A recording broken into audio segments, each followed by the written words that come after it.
You don't want to mess with the Enderman. Please don't make that ship canon. I am begging you! That's unfortunate. The kids are having Snake up. Well, hey, I have the patent on the bullets go first. You suck. The Army's bean supplier and leader is Keegan09412.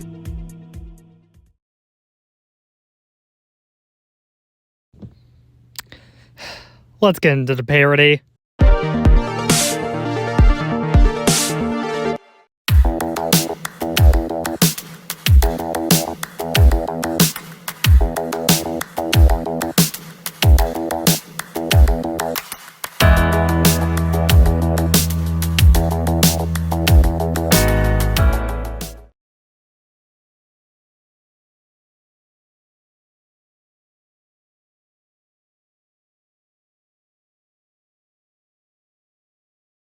Welcome to the parody, where we tell up the victims in our favorite media. I'm Chelsea Rose, and today, for the 200th episode of the parody, we're looking at the Roblox Ragdoll show in its entirety, which started in 2020 but only ended in 2026, exactly 6 years after its premiere. And if you're watching this, hopefully on the day it comes out, today, August 17th, would have been my 17th birthday. So today, I just want to leave a show that's basically been a part of my entire teenage years behind me as I, well, begin the year that exits them. However, I probably won't be able to stop acknowledging that the show exists, so like, this is basically going to be the last full-scale coverage you're ever going to get of the show on the parody. That means the coverage for seasons 3 and 8 will instead be in this parody and not as their own parody. Maybe one day I'll just get the parts from it out of this parody and make them into their I don't fucking know, man. Just roll with it. In its truest form, the Roblox Ragdoll show is a series that follows a fictionalized version of myself getting up to stuff episode after episode, normally without much of a plot to speak of. That's mainly due to the screen-recorded nature of each episode, which means that each episode happens improvised in real time. As such, the show's timeline rarely ever shifts outside of current day. Another thing is that no two episodes share the same cast of characters. Hell, only a few characters pop up more than once throughout the entire show's run. Even though the show has a whopping 104 episodes, I would never really consider it a success by any account. There's only a few episodes across the entire show that have over 100 views, mostly centered between the first 2 seasons and the last 2 seasons. To be honest, I'm kind of glad it hasn't really escaped the very few people that watch my channel, because I'm not really expecting someone to watch through the entire thing. It's kind of like how I wouldn't really expect someone to go through with watching my favorite movie in full, because need I remind you, it's 4 hours, 55 minutes long, and there's an episode in this show that's 20 minutes longer than that. And also, for some reasons, that's probably for the better. Like, you wouldn't want people to dig up how fucking stupid you were when you were 11 now, would you? Also, we're getting to this shit later. While I won't say the Roblox Ragdoll show is great by any means, I will stand by the fact that it does hold a lot of sentimental value. And a lot of that can't be contributed to how it sprung up. While I don't know exactly, or even if there is a conception to the show, the first signs of it popped up in April 2020, as is evidenced by my Season 1 parody. Those first 3 episodes were deleted either May or June 2020, due to the fact that it exposed I wasn't, actually old enough to be uploading shit. Quick story about that for a second. It happened in a Discord server that was owned by Muse, or at that time Mew Animates, who you probably best know now for working on BFDI. However, back then, yeah. Those eventually did get replaced with a revised first 3 episodes, which were released from October to December 2020. After that, I continued to make new episodes whenever I felt like it, until the series reached a definitive conclusion with Season 6 in September 2022. Until Season 7 started 3 months later and then ended a year after that. And then Season 8 started in June 2025 and didn't end until April 2026. For like 4 years there, I didn't know when to end the show, which is nuts, considering that's longer than what I knew how to keep it going. But I am glad I kept it going because Season 7 and 8 contain my favorite episodes of the show. While the start of the show lends itself some charm and the end of it is genuinely great, the middle portion from seasons 2 to 6 are, let's just say, middling to say the least. While it does have some good episodes like Place at the Register, a lot of it is just middle of the road and it has the worst episodes of the entire show. And it also has season 6 in there, which is probably the most forgettable season. By this point, you may have noticed a big problem. A lot of the show is basically a slog to get through after season 1, and it only takes until season 7 and 8 for it to get better. But at least I'll own up to the stop since I, actually recorded it myself, and it's not like the fucking AI. Those 53 episodes basically stop me from considering the show great as a whole. But you gotta understand, even if I don't consider it, great, I still think it's a good show because of the genuine good it has, and especially season 7 and 8. Despite all the shit this show contains within it, I will never stop holding the Roblox Ragdoll show dear. I did know that one of the hard parts doing this parody was the middling quality that stays consistent for basically half the show's run. That's only the first of 3 big qualms I have doing this episode. The next one is the show's length. The first 6 or so seasons stayed consistent in their lengths, being 4 to 7 hours long. While yes, it's still pretty fucking long for a kill count, one of those seasons is only an hour 30 minutes. Conversely, season 7 and 8 are actually the worst when it comes to runtime, running at a combined 26 hours, with season 7 being 10 hours long, and season 8 being a whopping 16 hours, half of which is just 2 episodes. No joke, episodes 100 and 103 are both 3 hours 25 minutes and 5 hours 15 minutes respectively. And the worst part is that those 2 episodes are in a season I haven't covered in any capacity. Which means, yes, I will be going into detail about those 2 episodes because they're in a season I haven't covered yet. Can this season stop fucking me in the ass? I just drank a whole glass of cum! And if you're keeping track of that, we're covering a full 58-hour series on the parody today. Which means that yes, this will definitely be the longest kill count anybody has ever made by the time we're done with it. And I know a thing or two about making the longest kill count ever because I've already done that with 2 seasons of the show. Thankfully, I'll be able to shorten it because only 28 episodes of the show haven't been accounted for on the parody, and I've already covered most of the seasons. However, to make seasons 3 and 8 not the entire bulk of the parody, I will be having guest hosts on for specific episodes that I've already covered in some capacity, especially if it's an episode that's been covered recently or an episode that's been covered in a supercut. Well, that basically means that I can force someone else to talk about the cash ages instead of me. The only seasons that will be entirely covered by me are seasons 3 and 8, because I haven't covered those seasons yet. And if you're wondering, I'm covering the cash ages, and it's a short segment because I've already covered it in season 2.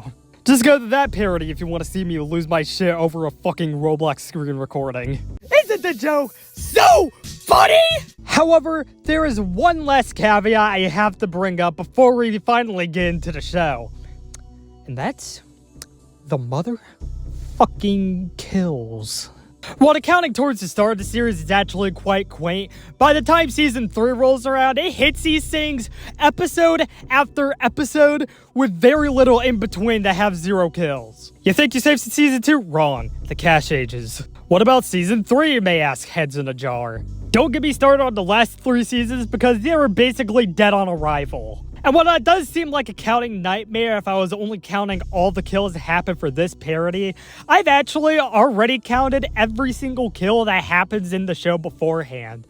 The hardest part of it, unsurprisingly, was the last season, because that was the most recent, and it contains 2 of the show's deadliest episodes.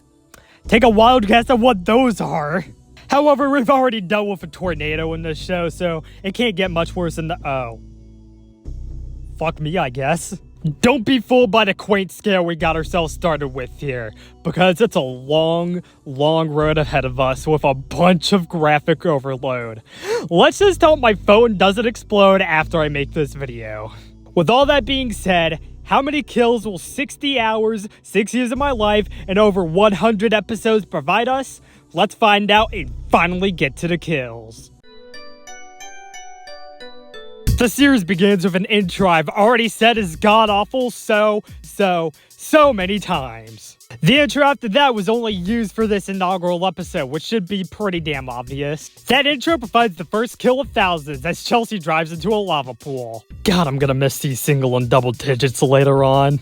After a title card, we get thrust into the very first episode, published October 23rd, 2020. Therefore, that makes the new airing order May 9th, 2020 to December 13th, 2020, instead of how it originally was, which is from April 11th to July 17th, 2020. I will commend this first episode for getting us familiar with one of the most common locations in any season of the show, Ragdoll City, which appears in 9 out of 14 episodes this season. However, while only 9 episodes take place in Ragdoll City itself, this is the most Ragdoll-focused season of the entire series, which is depressing for sure for a show titled The Roblox Ragdoll Show, as 13 out of 14 episodes actually focus on the concept. The first season in general is what I consider comedic no harm. Hey, just like some comedic no harm bombing, which is exactly why I don't like the first fucking episode of the show. Yeah, I'll say, only one episode in and we're already at one of my least favorite episodes of the entire series, and my least favorite of the first season. In the exact opposite way that it provides a good first look at Ragdoll City, it provides a terrible first look at Chelsea as a character, depicting her as this smarmy little asshole. Like, was that guy even talking to you? I basically disliked this episode since season 7 was airing. It's just getting angry for 26 minutes before the episode eventually ends. 6 and 7. Yeah, exactly. And plus, there's not really even any kills in the episode to speak of in the second half. There's only 3 outside the intro, with one being Vampire Teen and the other 2 being the Cherry Twins, which is, in my defense, the best part of the episode. Hell, these 2 even take up 2 of my me slots. Fuck off. In any case, where I can commemorate this episode for being the first one, it doesn't mean I have to like it. Which I obviously don't.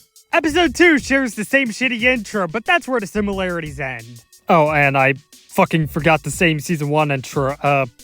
That doesn't count. That doesn't count as a kill. The episode was published the next day after the first episode on October 24th, 2020. The episode was originally titled Introduction to Ragdoll City Part 2, but a few years later, I decided to retcon it since it doesn't take place in Ragdoll City at all to me, and instead takes place in a town named Ragdollthia, which is why the episode title is out. Platformer playthroughs play pretty poor. Try saying that 5 times fast. However, while there's factually less going on here than the first episode, I like it a whole lot more just because I'm not an annoying little twerp. It also doesn't overstay its welcome at all, only being 12 minutes rather than the 27 the first episode was. And an extra bonus, it's even deadlier than the first episode as well. Can that episode even do anything right? Throughout the episode, 11 character kills take place, including Chelsea 4 times. However, that's only half the deal we have with this episode. The other half comes from the 9 island seed noobs we find in the first 2 minutes of the episode.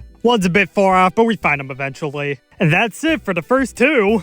The Disasters was the last episode released of the season, airing December 13th, 2020. This is the debut of the most prominent Chelsea avatar in the series. With some exceptions, of the next 56 episodes chronologically, 39 feature this avatar, by far the highest share of an avatar in the series. As the title promises, it's the first disaster episode, a trope that would be adopted for a few episodes here and there. It's also the last episode of the season chronologically, but we still have 11 more to go after this in episode order. In fact, it's one of the 2 episodes in the series that largely take place outside the series standard episode order. Taking place on Disaster Island, closest to Zombie Island and Mount Smile of all places, we have quite the selection of disasters to really boost our numbers up during our early game. Right off the bat, Chelsea and 2 others try to escape a meteor shower, but it doesn't go so well. Next, a very severe thunderstorm at Surf Central completely decimates a guy. Next, at the Furious Station, my actual uncle has whatever this is happen to him and kills him. I skadooshed your uncle! Yeah, deadass, that's actually him. At least he won't have to go through this devastating flash flood that kills 12 people. We figure out the next location is the glass office, but someone immediately dies when we get there. Okay, I'll give him this though, he got out while he could. Otherwise, he would have been in this pile of 10 who gets killed by the tsunami. That tsunami really gave me some cold feet, so I'm glad we're at the lighthouse that I forgot the name of to get away from the cold. Oh. Well, hey, at least only one guy died from it. We take things full circle back to Launch Lane, where a lot of the people there don't even die from the actual disaster. Actually 3 people are killed because of the falling platform. And the only person that's targeted by the disaster is Chelsea. At the Sunny Ranch, I make a Vivzy Pop reference. Oh, fuck! Will somebody just fucking fuck me already? Damn, dude. Well, anyways, an earthquake strikes and I get sent right off the island. At a definitely not foreshadowing prison, a severe thunderstorm occurs, but nobody dies from it. Except my sanity when 2 people start having sex. A place with deaths is the happy home, but they strangely don't come from the disaster. The first one I get because he actually jumped out of a window. However, the second guy also falls and he just comes from complete nowhere.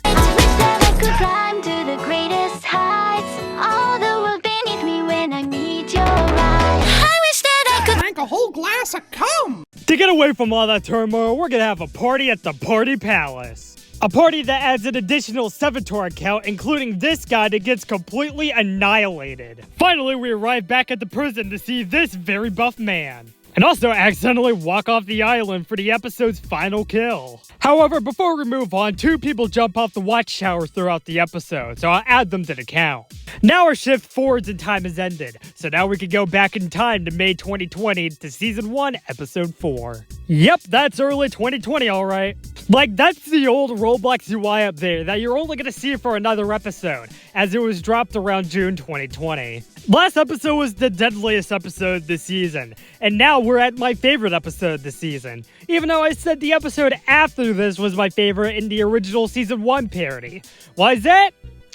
I'll explain when we get there. The plot of the episode gets initiated underground, where a coalition of underage Roblox users have good knowledge on the terms of service. After a brief interruption by the greatest moment in any piece of media ever, we get to the crux of what's going on. Turns out these 2, Varust and Oreos, are online dating. While not confirmed, it's heavily implied that Chelsea just joins the majority. Yeah, that's right, I'm staunchly against dating people you meet on the internet.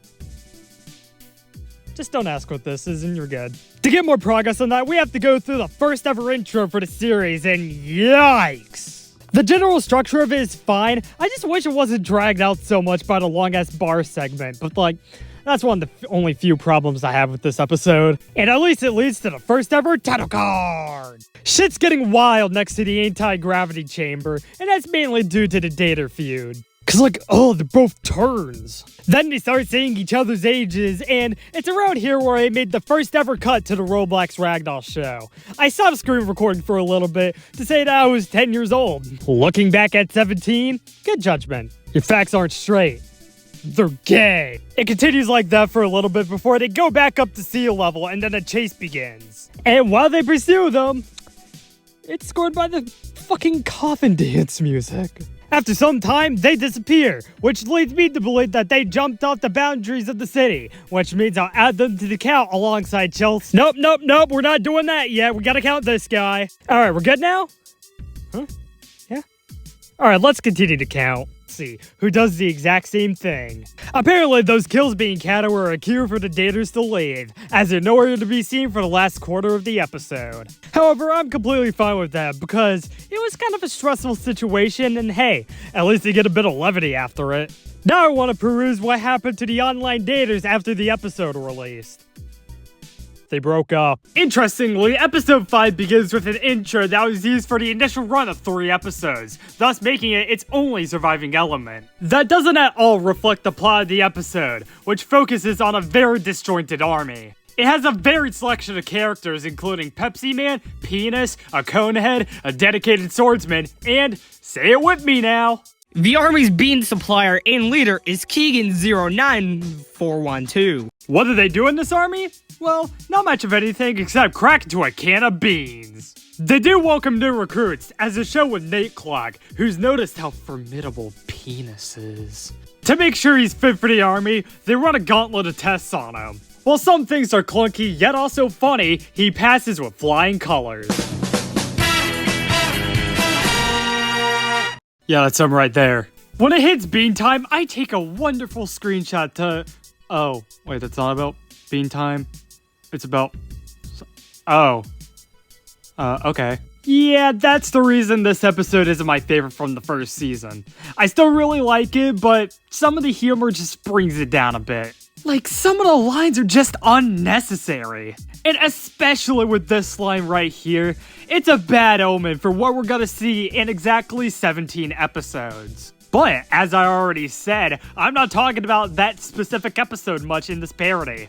After giving out a few promotions, Keegan asks where Ro is. At least he isn't this goofy-ass guy. They do some more ranking up until Chelsea follows Keegan's orders to stay still. In this scene, I initially thought there was a body in the background that I put on the count in the Season 1 parody, but looking at it, the guy literally gets up. So instead, the first kill of the episode is Pepsi Man taking a tumble down the steps. It's right after that when Chelsea alerts them that it's bean time, but they don't really seem to care. It's time to come to the tragic truth that Keegan's army is falling, and we have one very big sign of that. Penis. He's confirmed to be dead. The others were able to see it because they're up at the balloon. Well, except Nate, who probably got up, but well, he's dead. Keegan also got shot pretty badly back there, so Chelsea heals him. Chelsea goes up on the balloon to make some jokes about the Soviet Union, but goes back down when she realizes the horrible truth. The Army's bean supplier and leader Keegan 09412 is now the Army's last fallen soldier, as he calls out the penis as his final words. He comes back to life, but that's basically it for his army. It's over. And so the episode and the longer story it was originally attached to ends, as Chelsea flies away from her former army leader. For the next few episodes here, we're going to be speeding through them pretty quickly, as not a lot happened to them, and a few of them don't even have kills at all. That chain starts with Put Them All on Pot, which you can tell was filmed in June of 2020 because of the new UI. And I'll give it this, it's the shortest episode we've had so far, and heavily refines the episode 4 intro. The episode's main location is the top of the huge-ass tower. Makes sense because it was originally named This One Is Even Higher, like in general reference to the altitude. The most unexpected thing about the episode is that it's the deadliest Ragdoll City episode. Like, I'm actually deadass about that. 5 people die in it, which I know isn't saying much, but it's still the deadliest Ragdoll City episode, even if all those kills happen in the first 4 minutes. Not that much to say about this one, though. I don't have much to say about episode 7 either, other than Green Boy Jaden 3800 is a meanie. What a meanie. It's basically about all the cannons you see around Ragdoll City, and what I mean by that is just slumping inside of them. Why use them like they were intended if you could just sleep in them? We got some bizarre and funny moments in this one, but again, we're in the Season 1 Dark Age. I'll note that the episode does have one singular kill, Mark Westy, who gets blown up and then tumbled all the way down the stairs. But other than that, that's it. Hey, does this shot look familiar? Probably just my mind messing with me. Oh, we are also now halfway through Season 1. I wish we were halfway through the show, but oh well. And now we're going to be on a streak of no kills for a couple of episodes. What the hell? Episode 8 doesn't really have a main focus to it. Instead, it's basically just everything. Say that again? Dude, get all this text out of the screen, good god. At least this is the episode that adds Tebby to the title card.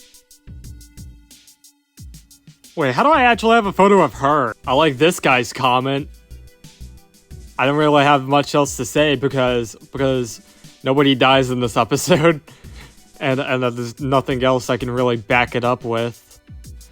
So, yeah, there you go. Jar in a metal bar obby sucks ass, dude. Like, there's no other way I can beat around the bush. It's just mind-numbing. It's boring, dude. It's just an obby to get to the top of the big tower, and like, that's it. I feel like I should have just added like some dumb shit in the middle of this to make. What? No. What? The swastika? Episode 10 really locks him by being the first ever 1 hour long episode of the entire series. And also the episode that breaks that 2 episode streak of no kills. I mean, it's still an hour of, like, nothing really going for it, so, like, I can't be that positive towards it, but hey, at least it's an improvement over episode 9. Okay, before I count any of the kills, I just really like what this guy does exactly halfway through the episode. Our return to counting is with 2 low-quality bodies and Fine Guy. And, of course, I have a special spot on the count reserved for this guy. That's right, Chucky chucking himself out of a cannon. I gotta count that no matter what. But, obviously, you know, still not that much. I'm surprised I got the Mansion Battle premiere right. Oh, hey, look, an early episode without a watermark. You can also tell I needed to get an episode out that week because it's only 7 minutes long. Yeah, I have nothing to say. This is the most nothing episode of the first season, or perhaps even the entire show. Hey, look, shit I can actually talk about. For the last 3 episodes of Season 1, the location switches over to Ragdollton, probably because I was very obviously getting bored of Ragdoll City. Hey, did Ragdoll City ever have the scout in it? However, while this is the first Ragdollton episode, it mostly isn't even set there in the first place. That's because I accidentally figured out episodes can have multiple locations, and thus, most of this episode is just in the back rooms. And while Kane Parsons is 21 years old, he couldn't have possibly captured these set of Roblox skills. Was that fucking Smile Dog? The episode does have a whole lot of jump scares though, so fair warning when you watch it. But I got some bad news. This episode unfortunately starts a long streak of episodes that have at least a kill in them. Hell, it's going to be 3 seasons until we find another episode that doesn't have a single kill in it, so buckle up. While it is the start of an era for the Roblox Ragdoll show, I still don't want to talk about Spooks Crazy all that much, which is why I'll mention that it has 9 kills right now. You Fell Off is kind of an important episode because it's the only one that's actually normal set in Ragdollton. In some ways, I kinda have to commend the episode for that. But then again, you could kind of classify it as a meandering marathon because the interesting shit happens next episode. There is one interesting thing in this episode, and that's his insane fall Chelsea takes towards the middle. But other than that, we got 12 kills to count. Firstly is the hanging noob I decided to count. Then it's just kind of a collection of some insane carnage. Like, it really boosts the gore here. That also rings true for the bacon, even though his head gets smashed behind the pillar. And also 9 other people too, because, you know, we don't really got all day to be talking about Season 1, Episode 13. And with that, we only have 1 episode left. I'm tired. Phew! Talking about an entire season again really takes a lot out of you, so for this season finale, I'm gonna have 67 films fill in to complete the season. Meanwhile, while he does that, I'll just be hanging out here in Deadville. Take it away, man! Okay, hello!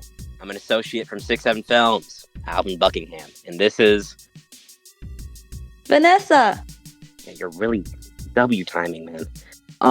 You know, good to be off the hook for once. This is the season finale, aired on July 17th, 2020, not July 16th, per the credits. I've been advised to keep this short as this was already in Season 1 of the parody from 3 years ago. Basically, Chelsea turned into a terrorist as she dooms people with the information that they're about to be burned down. Fun to know one of my friends is a fucking terrorist. Bro, I was 10. Still doesn't change anything. She found this episode generally unfulfilling of its premise, but it's still ranked as okay. Yeah, definitely isn't her worst material. I already know this is one of the season's deadliest. So let me get full real quick. Firstly, I'll acknowledge the 14 kills that weren't important enough to have their own dedicated graphics. A few of these are nice, but not noteworthy enough. Next, I'll have 4 that did get their own graphs. The first one is right away getting shot. It's notable because it's 5 seconds in, the second guy that shot him, he gets shot off screen. Okay, that's lame. Third is Chelsea. You see Deadville is rigged to blow at any moment. Wait, what? Just kidding. It happens after she announces the world is about to end, as someone has enough of her shit and gives her the Kirk energy. The final solo kill is Chelsea again.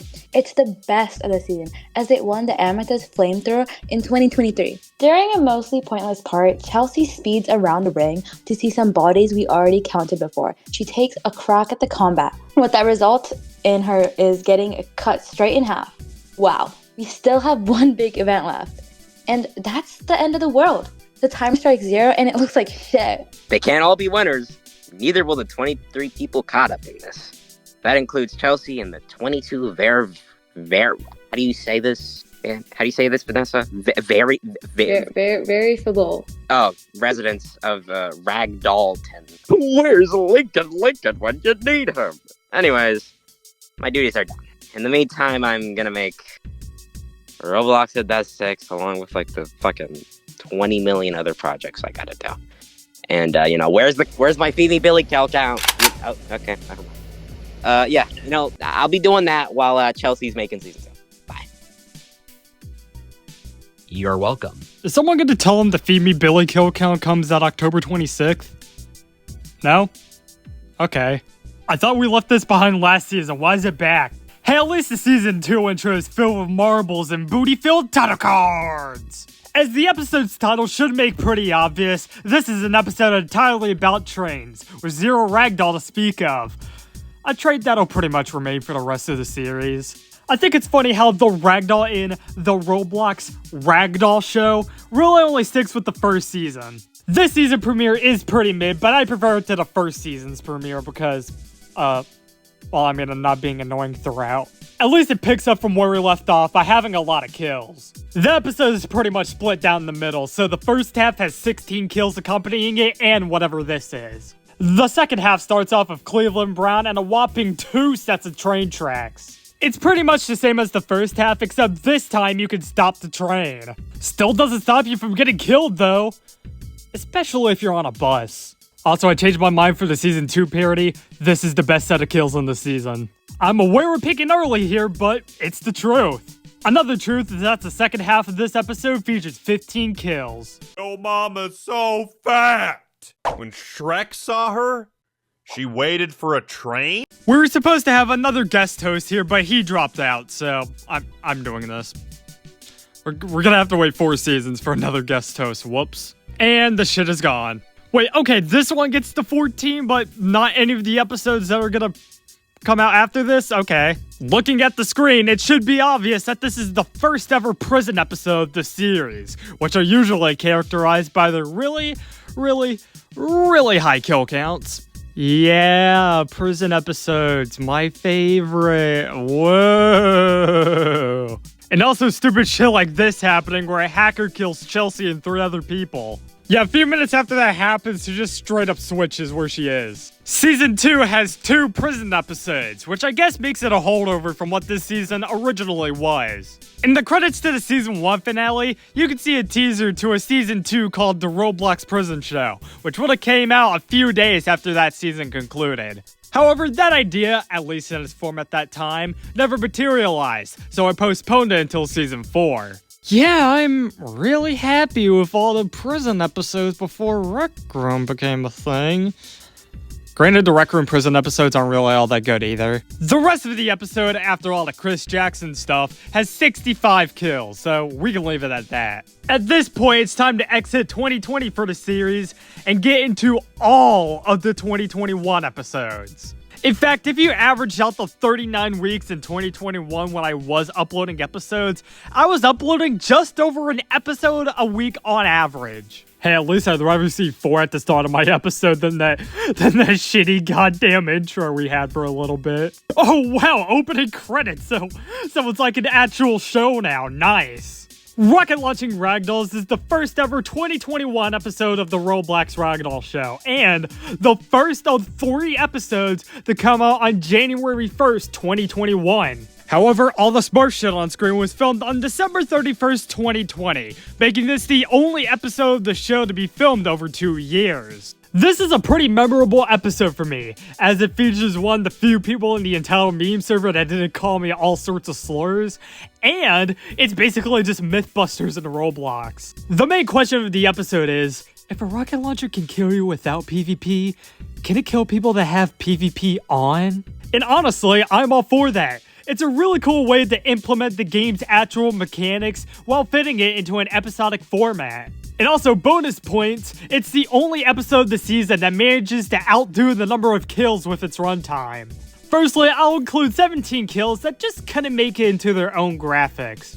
Just watch the season 2 parody if you want all that. Obviously, for all the individual graphics, we're going back to all the tests. The first one only kills Chelsea, but that's because Alvix went outside of the blast radius. The next test is located right by this Chud's house. It seemingly only kills Chelsea at first, but then it's revealed that Washington Soares somehow died. Desert goes further into town to do his own test, where Chelsea stands right by him. And by doing so, it proves that Chelsea's game theory is false. You know, guys, what if I was like the new Matt Pat? I think that'd be fun. Yeah, I already did that bit in the season 2 parody, sue me. Is it just me, or are these season 2 episodes too light on the ratings? Like, specifically this one and the next series of episodes up until season 3, episode 3, because they're all pretty deadly in their own rights. This episode is pretty notable for being the first one to include Adolf Hitler's bunker. Anyways, the one big plot thread for this episode is Chelsea trying to find the Obamium. Or, more accurately for a while, a white triangle. Okay, can this stop? The place where it's able to be found is located inside Mount Low IQ, which is the perfect description of my state. Lol. Eventually, she finds it, and holy shit, it really is the Obamium. It's Barack Obama. My segment on this episode in the season 2 parody was probably way too long for its own good, so I'm gonna keep it short and simple here. It's one of the deadlier episodes of season 2, featuring 36 kills and Chelsea a few times. Kinda deserved because I was being pretty annoying, lol. And we have made it to the last of 3 episodes released on January 1st. This is the first of 3 episodes in the season where it just meanders around too much. And as much as I hate to say it, with few exceptions for good episodes from here up until season 7, this basically starts the long-ass dark age for the Roblox Ragdoll show. And of course, it just has to start with a harmless, boring episode. But hey, at least there is that light at the end of the tunnel with season 7 and 8. Although I'll say right now that Alex Grimm 5 is one of the few people to pop up in another episode. That other episode is ass, by the way. Anyways, this solo episode here has 29 kills. An impressive start for the Dark Age. I have a strange feeling we're not in January 1st anymore. Oh yeah, we're also in the shortest episode and the least deadliest episode of the season. It's also the only episode title to be in Spanish. I don't know why I did that, I think I was just bored. All that happens in this one is this constant brawling between Chelsea and Monster Man, but, you know, it's kinda fun. Until it wasn't with the full 35-minute version of this episode. Yeah, this is the only episode of the show I decided to shorten because I was being too annoying in it. That's also why the full season 2 runtime is 270 minutes rather than 247. Wait, Chelsea, don't drink that. That's the super coke. No, goddamn. I'll say that with the cuts, it's actually one of the better episodes of season 2 because it just breezes by. And plus, you have 12 really fun kills, so yeah, I think I made the better decision in the long run shortening this. They also have a new buff, which might actually be the best brawl of the episode. Get ready to take a trip, boys. You're going to Brazil. Wow, it doesn't feel like I'm watching an actual show anymore. It feels like I'm just watching slop now. Or is like at least a title on screen. This is the second of 3 episodes this season that just feel like they're going all over the place. My oh my, have you ever been in a situation where you need to ruin somebody's life immediately? Call in my good bitch, the rumorer. He will spread rumors and ruin your life in 3, 2, 1. Oh god damn it, he got my video copyright striked. That son of a bitch. Well, good for you. You can call the rumorer right now by dialing 41. Good luck. Hey, at least that stupid chud actually does something at a stupid chud house now. And also, at the very least, Chelsea's getting some kills in. And also, at the very least, you see a new region of Meanville we don't really see that often in the Roblox Ragdoll show, so, that's nice. So overall, the episode features 24 kills and... Wait. Someone's missing here. This is the worst episode of the show right now. Y'all got any good episodes here? We have 15 minutes of endlessly shitting on furries for no fucking reason. Ragdoll, fuck, dude. It's kind of to the point where I don't have much to say about it anymore because I already leveraged all my sheer hatred for this sack of shit in the season 2 parody from last year. Although I will say this episode is the least bad of the 3 abysmal stinkers just because it has the purple pea guy. As for the other 2 episodes of this caliber, they're next season, which I haven't covered at all yet, so you'll get a lot of me hating on those for sure. Anyways, if you watch the season 2 parody, you know the plot. It's a cashier episode, except the dialogue is like post-split if it was somehow worse and hateful towards people that don't deserve that hate at all. It's done way better in an episode next season that I'll also breeze over because I already covered it in its own separate parody. Anyways, this episode has 37 kills, including Chelsea twice. Moving on. Weird place for a title card, but I respect it. Anyways, this episode's entire focus is literally just the action. I actually appreciate the dedication I had to follow this one specific fight the entire way through. It's just the kind of shit that before season 6, you really didn't see much of in the series. It ain't the best episode and it might be a little bit boring, but it has dedication in it, goddammit. And hell, sometimes that's all you really need in an episode, for it to be dedicated on one specific thing. Like, you don't want it to be going around places. Even if this episode does go around places, but hey, at least it's sticking to one subject. And I know it does this well because it's the deadliest Memeville episode of the 2nd season. It features 46 kills that I had to truncate into a kill speed run in my season 2 parody, so that's why I'm actually kind of giving an effort to talk about it here. This is like if the Red Christmas guy wasn't a pedophile. You know Sonic the Hedgehog? Bro, Chelsea doesn't know that tomorrow she's gonna be in season 3. She's been placed in prison for just 15 months for all the murders she committed in Memeville. Oh, this is also the first episode of the show to have a scene before the intro actually starts playing. Unfortunately for Chelsea, she'll have to cooperate with people that keep on giving her back shots. 2 worst people in the show be appearing in finales a whole lot, I'm noticing. You probably know this, but in the early 90s, there were 2 different Sonic cartoons airing at the same time. As its own episode, I'd say it provides a fine way to get into the 3rd season. Sure, there are better seasonal transitions, but a prison escape? Fun enough. For some reason, I decided to talk about this one longer than any other episode in the season 2 parody. That segment was 13 minutes long. Why'd it have to be that long? Yeah, of course, it's probably because this is one of the longest episodes of the season and the season's deadliest, but I gotta cut some shit out of that easy. And also because of stupid shit like this from the purple guy. Oh, pretty exciting. Quite intense and also pretty damn exciting. However, I will say, this episode has the 2 worst kills in the show. Literally just because it's the most avoidable shit in the universe. Because you would have gotten out of there within like 5 seconds. And plus, I don't even see why you would do that. Because you would just turn all the way back into a prisoner. What the hell? However, those 2 don't even have their own separate graphics. Instead, the only one with a solo graphic is Messy, stop shooting! No! This can't be. No. They did not just do that. No. They did not just kill Messy. God damn it, man. Okay, and then the rest of the episode outside of that has 78 kills, and that includes like the 2 worst kills in the entire show. Yeah.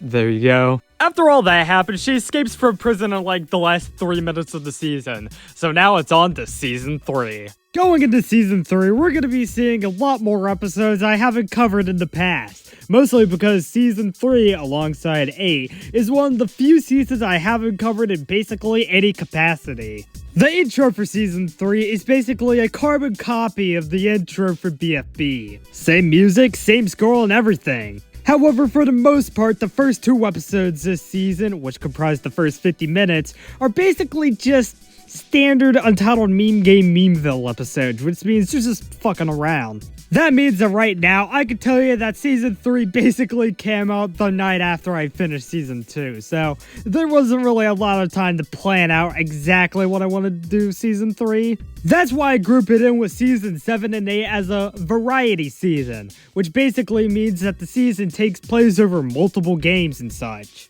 And boy do I wish I started variety seasons off stronger, because season 3 is my second least favorite season of the entire series. That's not the fault of this episode, as it's perfectly fine and doesn't overstay its welcome in the slightest, but you'll see why in a few episodes from now.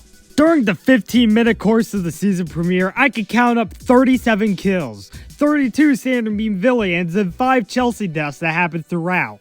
However, if you remember my parodies on the first 2 Untitled Meme movies, you'll remember that a lot of the kills in those were from severed heads in a huge-ass jar. And that's no different, as this episode becomes the deadliest of the series by showing us 318 heads in and outside of the decapitation chamber. If the episode were to have a story, it'd basically just be Chelsea living a double life inside of Memeville. That being a life split between being both a cop and a killer inside the same city. So basically, she's only living one life. We follow that riveting adventure up with a naked guy inside the shop. Also, the original thumbnail for this episode is certainly something. And that something is something I can't find, which I guess makes it lost media now. Quick, can you find the original Season 3 Episode 2 thumbnail? I bet you can't. This episode was also released very quickly after the end of Season 2. I think, specifically a day after the season premiere, if I'm correct. And instead of the double life we were living in that episode, in this episode, we're going full-on evil. It tells a tale of how Chelsea's being mind manipulated by the evil force known as Bad Waluigi. I'm just playing. I'm trying to make this episode more interesting than it actually is. It's on the weaker side when it comes to episodes of the show, but it's not really all that bad. It's just mediocre. We certainly have done worse in the show, and we will be doing worse in terms of episodes up next. But really, I just don't want to talk about a Memeville episode as if it actually had a coherent story, which most of them don't. So with that in mind, let's get the 86 non-head kills out of the way. Wait, non-head? Oh, shit, that's right. My worst enemy, the head chamber. The guy that just got decapitated doesn't count towards this, by the way. Before he stepped foot in that thing, we had a whopping 436 heads in this thing, although it doesn't really look like it, so I just have to assume most of them ended up in the garage below. Also, if I just realized something, it's that this part of Memeville doesn't really have any restaurants in it. A shame. I'm getting hungry for some good goddamn episodes in here. Hell, a great episode even. Oh wait! Place at the Register is easily the best episode of the entire season. What we got here is for sure a strange adventure, but when you look at the chat, you actually do get a coherent, at least semi-narrative. And as a plus, the episode is actually pretty funny. I like how this random guy is just everybody's lawyer. That's pretty funny. It's actually fascinating seeing that this episode is pretty good, considering the next one. Nope. I'm not talking about that one yet. However, I can't stall for long since I've already talked about this episode in its own separate parody. So let's just recount all 12 kills I counted there and move on.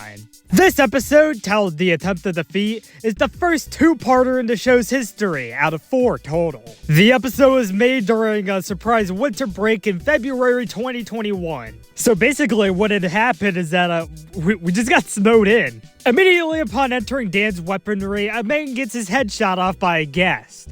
For some reason, immediately after that, this guy decides to have the worst cuisine of all time. Hey, at least he knew what button to press to get him out what's gonna happen in the next 45 minutes. Chelsea walks down to the sewer hideout to walk in on Artix's non-amethyst flamethrower. Say, we've never really seen what's inside that door. What could have possibly... That's a bad omen. An ambush quickly happens on the hideout, but these idiots don't even have PvP on. Well, mostly. It's after that Chelsea realizes somebody named Chaos is in the hideout, so she tells Delilah in public. Well, basically in public. Everyone can read that, asshole. We'll never know for sure who Chaos is as of now, because someone got spring-locked behind that door. Then, as Chelsea tries to surface, this swagger-ass yellow guy walks into the hideout to investigate the suit. She tells the guy that the body is gone, but he wants the suit burnt once and for all. Oh, so that's who Duality is. We saw him for a brief second earlier in the episode, but this marks his formal first appearance. Currently, he's putting a bounty on a guy named Ghost, since a few seconds ago we saw that he had a 20-kill streak. Across the street from Dan's weaponry, a few people learn what drip is. Chelsea meets Duality again at the game shop, which is currently owned by DG Standridge. Well, come on, man, I didn't get that reference back in 2021. This isn't fair. Chelsea goes back down to the hideout to see that there's a rare Memeville woman. Now, before this next part, you've got to understand that this episode was recorded and uploaded in February 2021. 2 months before I would figure out, oh shit, I'm a woman. This is still when I was like, you know, a fucking dude. Which also means I was a little bit of a fucking chud. Oh yeah, report on the furry too, because of why the fuck not? Well, hey, it's not that bad yet because she just walks out of there like it's nothing. Maybe she just wanted to read about some politics. Duality tells the girl outside of Dan's weaponry that she needs PvP for her flamethrower to work, but, like, it's so cool, you know? Oh, I know that. It's from the Season 7 intro. Down at the hideout, it's the exact same thing as it was a few minutes ago. Both the girl and the furry are in there, which is, I don't know. I guess it's being framed as neutral right now? Maybe? I don't know. I don't really like where this is going right now. Oh, there it is. There it fucking is. What the fuck? We're going so well, so far, yet you just had to do it like that. What the fuck? After a cum joke on ground level, she goes back down to the hideout to potentially recruit a new person. Oh, you know, I always like meeting new people. What are the conditions for joining this? Oh, that's certainly fucking something. Even another off-screen spring trapping can't deter me from the fact that this episode's losing my good faith. After this point, the kills in the episode become a lot more frequent as we see a dead blue engineer outside the restaurant. In the hideout, Chelsea reverts to how she was in the cash ages for no fucking reason at all other than just the, well, you know, piss me off. However, motherfucker, you should have seen this coming. I am not falling for your rage bait this time. I swear, I will not fall for it at any point during this really fucking long parody. When Chelsea looks at the leaderboards again, she's flabbergasted to see that Alex Grant from last season is ahead in kills by a significant margin. He's 7th on the leaderboard overall, and she doesn't like that, because when I was recording Season 2 Episode 10, it was like, yeah, furries are cool, I guess. Also, during this, we do hear a spring lock happening, so what the hell, I'll throw her on the count. In brighter-ish news, we learned that the spy wants to die. Chelsea proclaims that she's gonna turn on PvP, but she doesn't at all, even when going into the hideout. What she does see is this other Memeville girl thinking about the suit. The girl puts it on and gets spring-trapped behind closed doors, which, hey, at least brings one of us some joy. During all this, Chelsea's noticed that Duality's been a little less active than usual, so she asks where he is. However, he never responds, which leads me to believe that he just left the city. I'll admit that even though he ran a very shitty business, Duality is one of the very few highlights this episode has. Plus, even though there's still some, like, very weird lines, this first part is thankfully very mediocre. With Duality gone, Chelsea decides to hold the mantle and decides to start a company out of what he left. And to keep things consistent going into the second part, I'll add 11 more kills because, like, I don't care to go back and do recording segments for, like, all of them and make their graphics because, like, I don't give a fuck.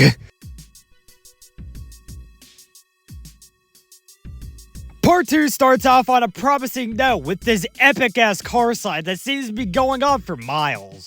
Dude, Chelsea, you weren't supposed to get shot in the only part of the series edited in Power Director of all things. And if you're wondering why I'm not counting any kills right now, I'll count them in a bit. Don't worry. Don't worry, this is a perfectly normal part. Yo, this Pock Princess guy seems pretty metal because he's surviving all this insane shit. Oh, the wind is like an elephant fart. Such words of wisdom. It's a chill drive for quite some time until wait. Enhance the image. Ears, tail, human appearance.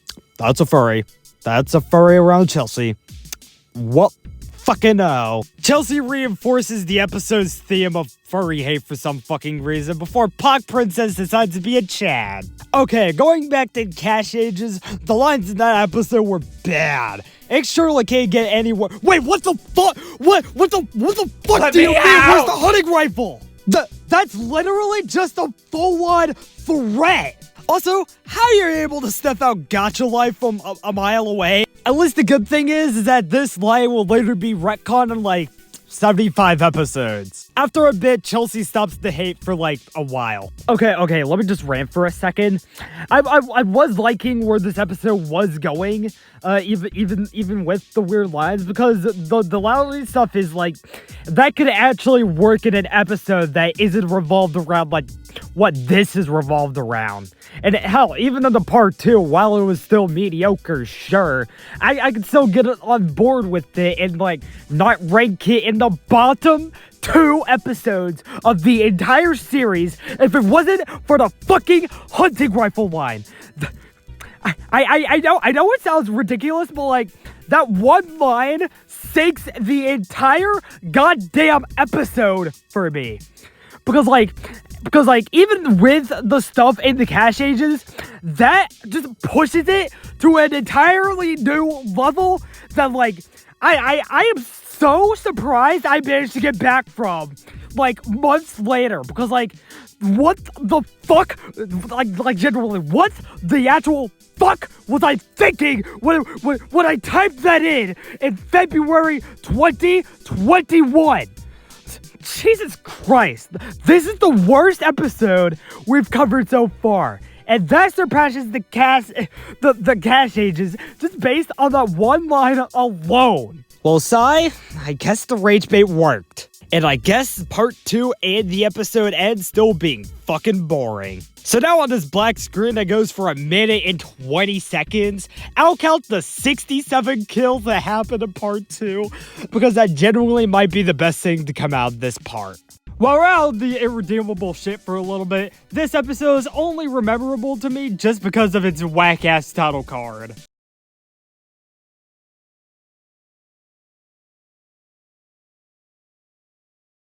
Title card! Other than that, it's basically just a truncated flick movie. However, that does mean it's one of the least deadly episodes of Season 3. So first up, we have to deal with Rosalie as the scout at the house. Okay, then she just leaves, okay. After joining a server with a pedophile, she goes back to the house to become Bailey the spy.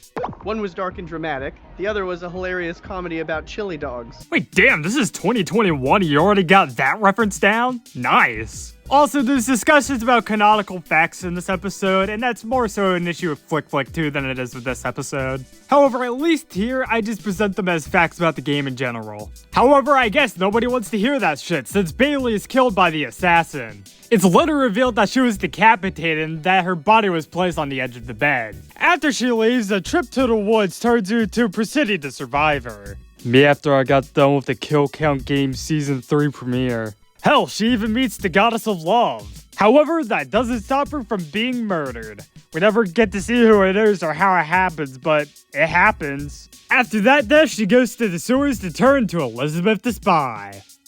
Lots of spying going on here. This time, she actually survives past the first round. But I can't say the same about these other 3 who either saw dead before everything happened or actually got murdered. They submit a vote and random-ass Alex goes away. Then the usual lights on, lights off routine happens and we see a body on the left.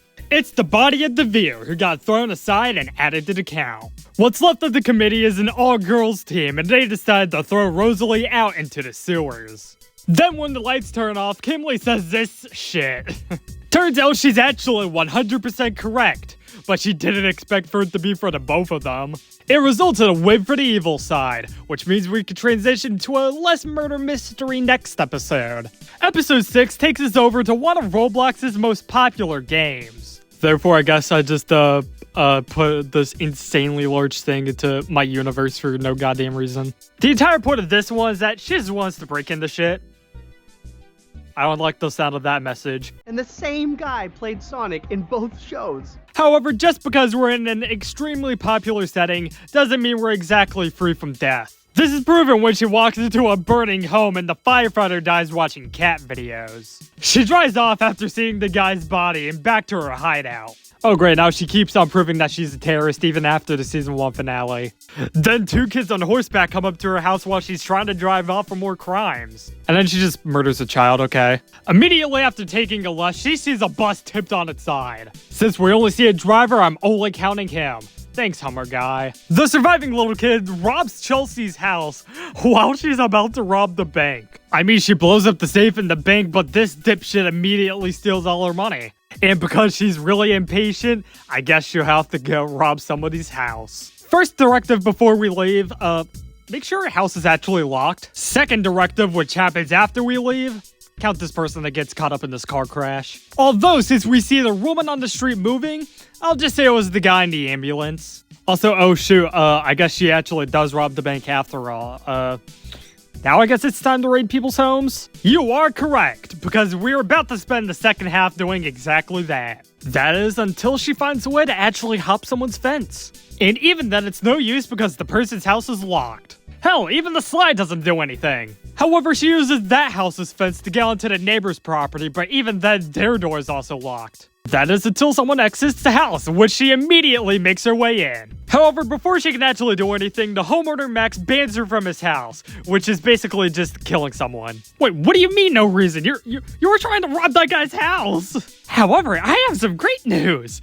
This type of dialogue is a way bigger issue for next season, and we will get there, alright? But before we can get there, we have to see her ominously named horse. And also her horrible attempts to rob XXXTentacion's house. Come on, Chelsea, the guy's been dead for years. Try somewhere else. I'm just including more of this footage because I like the image of a horse just running around on the top of people's houses. Oh, goddammit, Chelsea, I just told you to try somewhere else. Look what you're doing. She bravely dashes into the guy's house, but forgets that these explosives don't really have that good of a blast radius. But before she can try again, she gets into a flat-out shootout with the guy. The feud only ends when the guy is evicted from his house. She makes her way over to a different selection of homes and finally hits the jackpot. She reaches the house's safe and finally manages to blow it open, retrieving the money inside. She gets out of the house and ends off the episode by shooting a police officer. With a disaster like that, it's only fitting we cover, well, more disasters. And that's exactly what An Idea Just Struck Me does. Well, you already know what a disaster episode is by that point, let's lightning round this shit. Firstly, the inaugural disaster at Launchland kills 5 people, mainly due to the falling platform. I'll note that it also kills the incredibly named Hot Dog Man Baby. The location of the next disaster makes me feel like we've already seen this before. Yep, we're back at Launchland, but this time it's time to get crop dusted. Oh god, I'm so sorry. That particularly doesn't go well for any of the people on the rocket, nor Chelsea herself. However, since the fog obscures our view so much, we're moving on to Furious Station. We can count 2 kills here, both of which aren't Chelsea. The first is this guy that gets absolutely messed with, and the second one is somebody Chelsea rage baits into the ocean. At Glass Office, Reverse announces that I bought the Fortnite Chapter 2 Season 2 Battle Pass. Why is that censored? What the hell? That revelation makes Chelsea forget that fall damage is even a thing. At Surf Central, we can avoid Chelsea being an annoying asshole and instead focus on this volcano. It completely snipes a guy, annihilates another woman, and proves that artificial shade isn't the way to go. Oops. That's just great. I already created a list for all the B-deaths I missed in Season 4, which I haven't even used yet. And now you're telling me I'm missing people in this very goddamn season? Okay, whatever, I give up. This person is covered by the end of the episode, don't worry. We take another trip to Surf Central where there's a sandstorm, adding much more sand to the sandy beach. All of this sand gets too much for Chelsea, so she takes a little dip. The next place is the Wreckers Refinery where there appears to be a thunderstorm. Now Chelsea, just make it into the house and you're all good. You can... Oh my god, that was actually incredible! It's so sudden yet just the funniest thing in the world. Whoop, just be comedically there. Why'd I go kill myself? I don't think I necessarily meant that seriously. Well, hey, guess what? We're going to launch land for the 17,000th time. This time, Chelsea and a whole bunch of other people actually make it onto the rocket. 2 people get out, making it 7, including her, on board. Do you think a tall-ass rocket being in the middle of a meteor shower is a great idea or not? It is if you want the best kills in the entire series, as a meteor hits the rocket full force, killing all 7 people on board, sending their parts everywhere. Holy shit! I like how you see the rocket actually break down, and I've really never seen this ship before. Oh my god, the cherry on top? The rocket is so light! It's still trying to take off, oh my god. Shit was too good, so Reverse had to kill himself. Hell, he does it twice. The next disaster at Raving Raceway would be normal, but put the weather machine on 7. We are all about to die. The completely normal disaster ends up being a combination between a meteor shower and a thunderstorm, so it's basically impossible to survive if you don't know exactly where you're going. Which ends up being the case for 2 people and Chelsea. And also that one other person I decided to count because they would square up the count, but the count really isn't squared up because we're still missing one person, but I'll add them at the end of this parody like hours from now. But now it's time to take a break from talking about disasters and go somewhere in Nevada. Yes, I still remembered I was doing that parody. It'll be out someday. In between these 2 disaster episodes, we have the other 2 parts of the season, which is Near Perfection Valley. The first part, which lasts just a bit under 10 minutes, is Major Raid Failure, which focuses on a raid into Area 51. Things almost go sideways immediately when they see a guard at the cameras, but the noob leader just stuns, not kills them, with a rock. However, after they loot the place of its weapons, the carnage does begin. A squad of soldiers enters and kills 2 of the raiders before all 4 of them are shot. The leader finds the entrance, but quickly gets reminded that raiding Area 51 isn't as easy as it sounds. It's harder to count this specific raid, but 2 raiders also die here. In the end, the raiders are able to shoot and kill all 10 soldiers that encircled them. Taking the elevator down and alerted all the soldiers in there, which means our count still isn't done yet. I mean, it's obviously not. We still got like 5 seasons left to go after this. They open up another door only for 3 raiders to die, which is fucking weak. Thankfully, Joshua is this season's go, as he's able to kill all 5 soldiers with ease. Okay, come on, we know the formula by now. Open up that door and show us some more soldiers to die. Alright, there we go, moving on. Everyone picks up a shotgun and they continue through the main doors. Behind this one ends up being an entire lineup of Fortnite characters and, Jeff the Killer too. I mean, maybe he has a shot and they find his original image. Oh. A few of the raiders get Jeff the Killed, including Malcolm, who I hate to see in the middle of all this. But also at the same time, all the killers get killed, so I guess a win is a win. As you walk further down the halls of Area 51, you know what's about to happen. An entire wave of killers and soldiers pop up and even kill Chelsea. It's really chaotic and it's kind of hard to get a specific number in terms of how many killers and soldiers and like general raiders there were killed. In the end, Joshua's the only one left standing, so I'm gonna say he's responsible for the 5 soldiers and 3 killers, excluding the robot because I'm not counting that. As for me, Malcolm, and Ethan, we're all killed by soldiers or killers, I guess, I don't know. Well, I did say Joshua's the last one standing, that isn't for long, as he's ultimately shot by the soldiers. It's okay, man. We'll remember you forever. The second part is titled Lost in an Endless Survival, and it is an unedited screen recording like that one Season 1 episode that we talked about a while ago. However, a cool part about it is that it actually does tie into the first part, because she's not with her actual raid group and is just stuck in this Black Ops zombie shit. Also, yeah, that's the crux of the second part. It's just basically Black Ops Zombies, but it's in Area 51. And as someone who's been playing Black Ops 2 and in Zombies mode for well over 10 years at this point, yeah, it is kind of sad to think about. It's pretty cool. However, while it's fun in the moment, if it's like getting recorded for an episode like this, it just ends up getting boring after a while. That leaves a lot less to talk about than the first part, but it is way deadlier than said first part. I could count a total of 75 killers throughout the episode before the main squad gets killed off at the end. Overall, this is quite the experiment, but since it's a 2-parter is only 28 minutes long, I think it would have benefited more from just being a singular episode. Hi, Rain. We immediately start this episode off at the lighthouse location I still don't remember the name of. And while we're there, a guy named Dark Soul just simply can't handle COVID. Which is reasonable.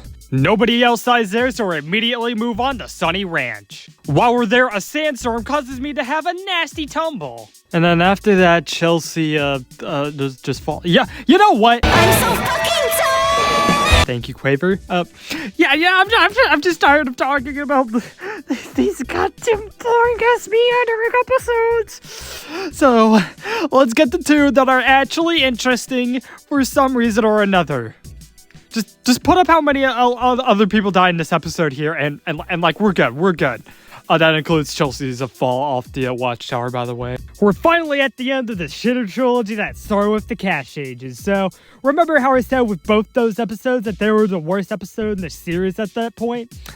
Well, we're starting right off the bat with this one, telling everyone to report someone. And, you can see why I probably had a ball recording this one back in 2021. I don't know what's up with this episode because we're basically just starting off telling everyone to report something for no fucking reason. And we're just thrust in the middle of it. How did we get to this point? Oh yeah, put it under the bullying tab? Well, I'd sure like to know how they were bullying you. Or hey, you know what? You know what you could have done? You could have just not gone on this crusade at all. Honestly, now I'm on X-Glitch's side because I come off like the humongous asshole this episode. Also, you know how many games there are where you literally do that exact same thing before this goddamn episode? Because there are a sizable amount by this point, because we're steeped deep into season 3. Also, sorry if this is mindless rambling, but like, that's what this entire goddamn episode is. It's just mindless and also rambling, but like, come on! What the fuck is going on here? What the fuck? Why are we turning this to a popularity contest? Why are we doing this? Why are we doing this? Why are you hitting her? Come on! Oh great, now you just want to straight up kill this person just because they don't want to agree with you? Come on, dude. This is getting closer to the hunting rifle shit from a few episodes ago. But also into the second half of this episode, there's basically fucking nothing going on. Like, I'm not exaggerating one bit. After X-Glitch leaves the episode, nothing fucking happens. It's basically just her sitting here for 2 minutes straight out of an 8-minute episode.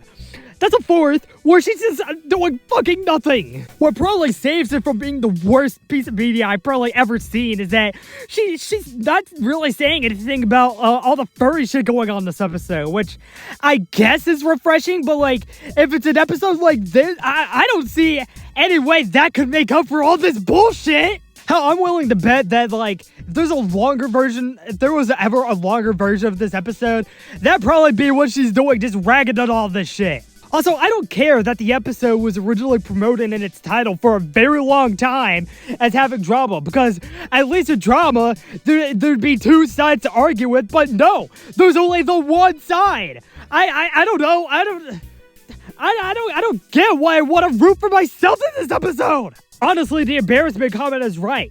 This is the most embarrassing episode of anything I've ever created, and the most embarrassing thing I've created by fucking far. At least with the Cash Ages, there's a significant portion of that isn't dedicated to some absolute bullshit or boredom, and at least in Season 3, Episode 4, duality is there, and in the furry shit, while horrendous, in which puts it as the second worst episode of the show, isn't the main fucking focus. This is just the embarrassment and the boredom all the way through, which cements this as my least favorite episode of the show, and why its title is an indication of its quality, dog shit incarnate. Hell, like the quality, the kill count is very low. There's only 6 in the episode, and half of those are Chelsea, which I wouldn't have even counted until 2023.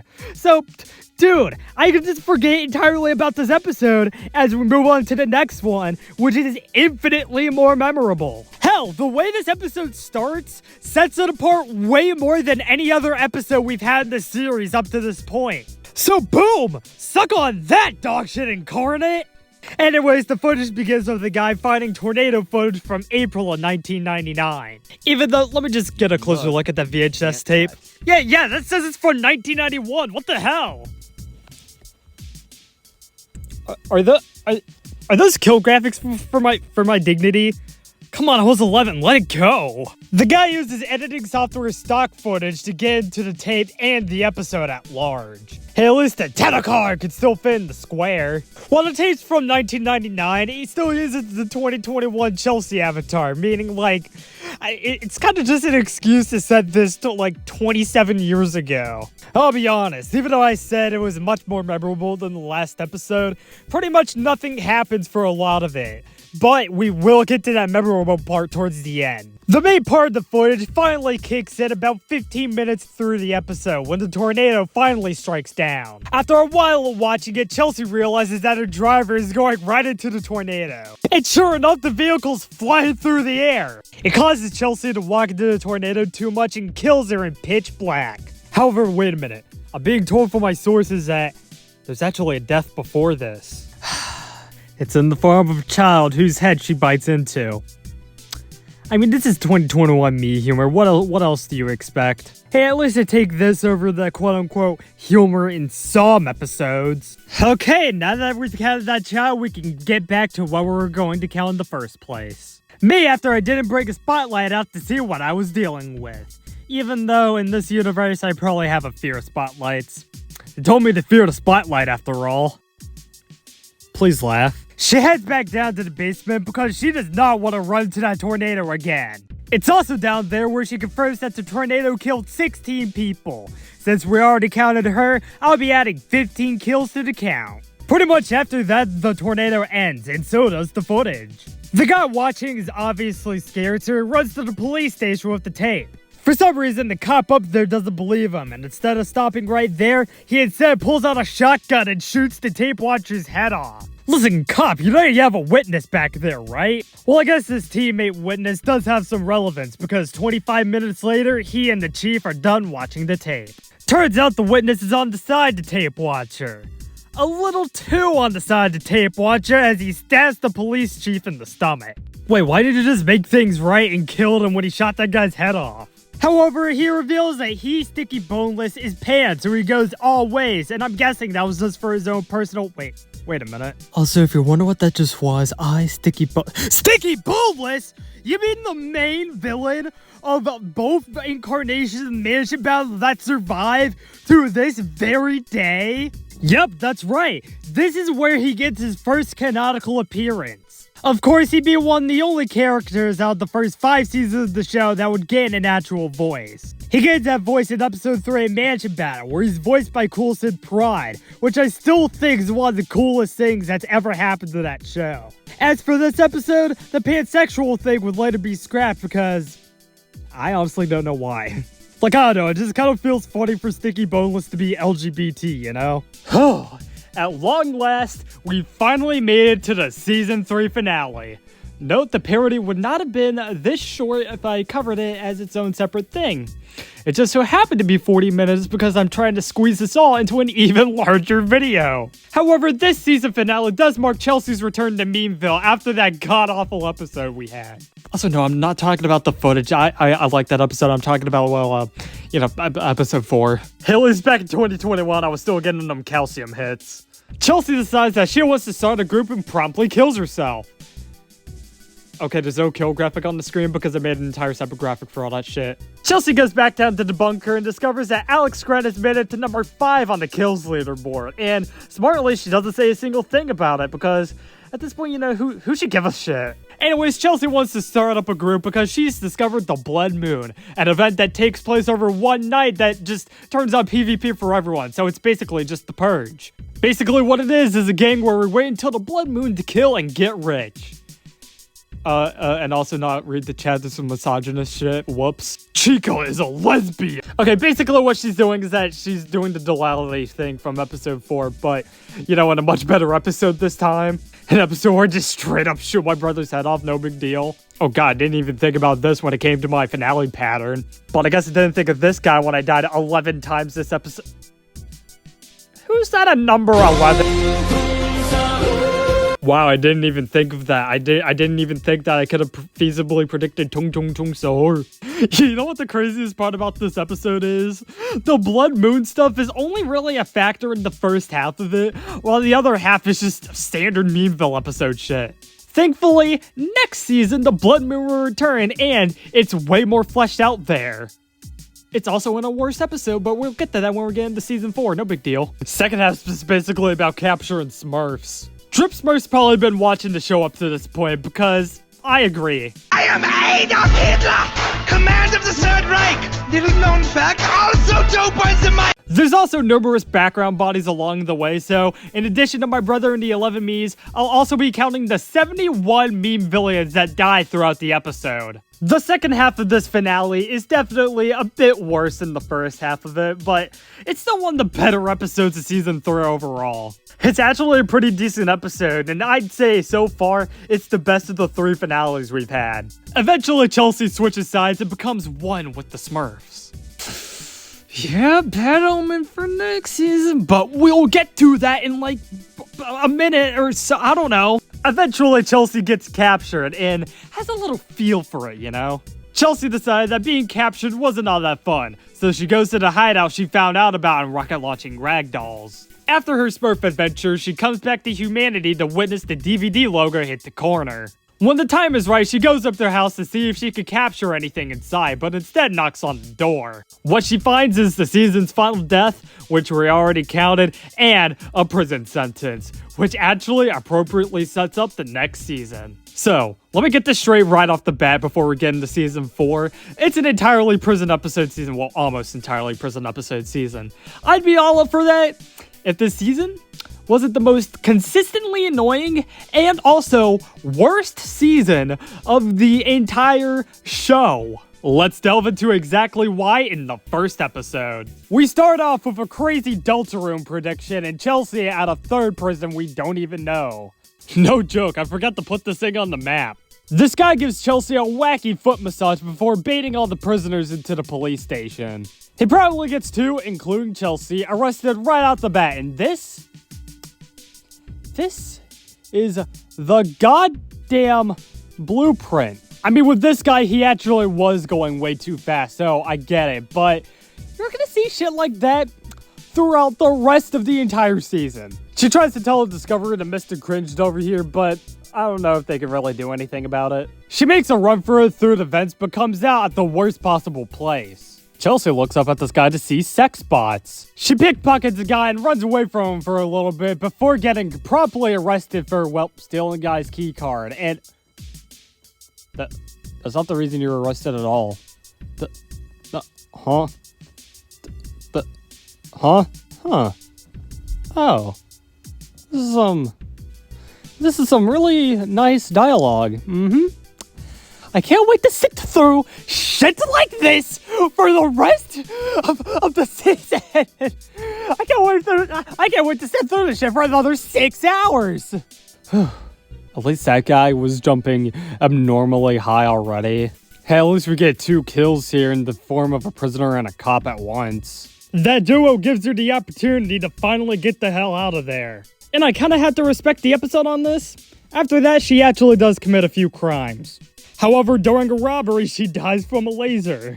I'll note right now that all the counts I'm using are from the publicly available releases of these parodies, or a separate list I still have.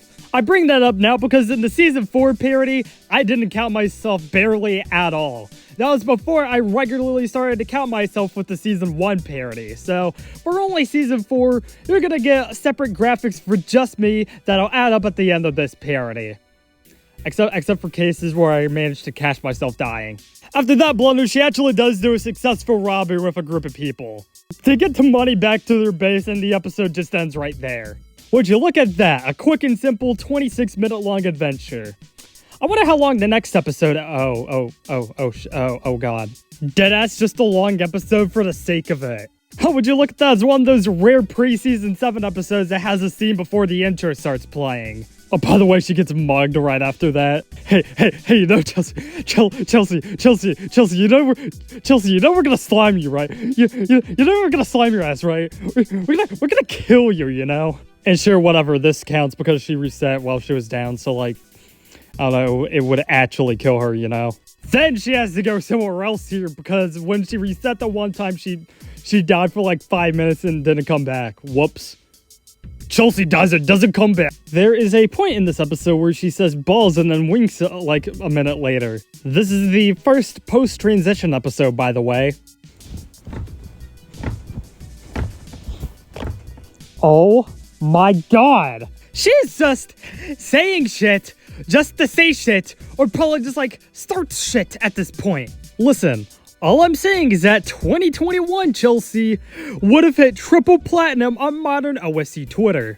Wait a second, pause right here. Oh shit, she's on card. Oh god damn it. This episode has to be in the top 3 most dragged out episodes of the entire series. It would still feel the exact same if it ran 15 minutes as it does when it runs 81 minutes. And I often don't say I want to trim an hour or more from shit like this, but it'd be really warranted here. Shit just takes up way too much unnecessary face, but I gotta say Mason Scarface is the GOAT of the entire episode. Bro just wants to have a good time but can't because of Chelsea's bitch ass. Also, I am thoroughly convinced I cut out a portion of the episode here because I died.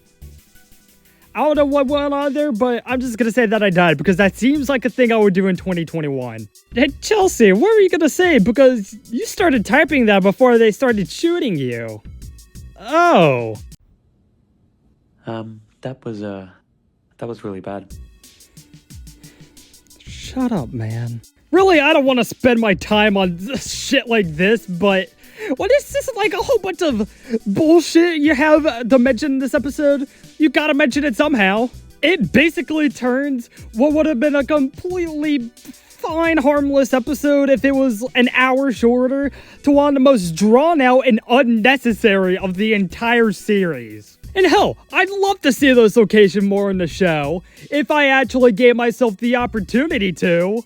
Anyways, this episode kills off a total of 43 people, which includes one Chelsea that was on my huge parody list. And hey, since we're bringing out the kill graphics, why not mention that I die 16 more times in this long ass episode?